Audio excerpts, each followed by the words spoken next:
Nagbukas ang MMDA ng repair center na pwedeng lapitan ng mga bikers at riders na magkakaroon ng aberya sa kahabaan ng EDSA.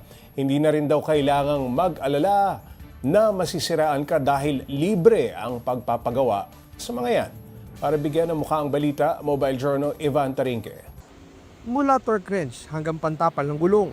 Meron dito sa bagong MMDA Repair Center na matatagpuan sa Quezon Ave sa Quezon City. Kompleto sa kailangan para sa mabilisang ayos. Kaya naman mahigit 10 riders ang matutulungan dito araw-araw. Ang pinakamadalas, yung mga nafa-flatan ng gulong habang nagmamaneho sa kabaan ng EDSA. At ito ang panalo, libre ang pagpapaayos. Meron din po mga others na nag-fix ng mga kadena nila at sa mga spark plug.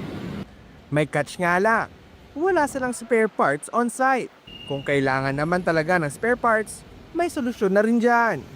Dito sa motorcycle at bike repair shop ng MMDA, merong pwedeng mangyari na bisikleta kung kailangan mo bumili ng mga extra parts para sa iyong bike o motor.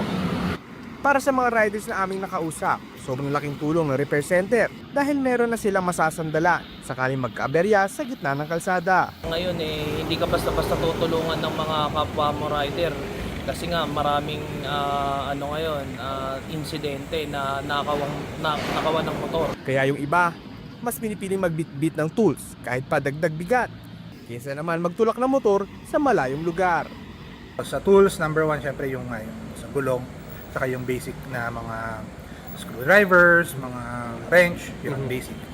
Plano pang magdagdag ng MMDA ng repair shop sa ibang lugar upang makatulong sa mga kapatid nating riders at bikers sa mainit at mahabang biyahe. Mobile Journal, Ivan Tarinque po, hatid ang mukha ng balita.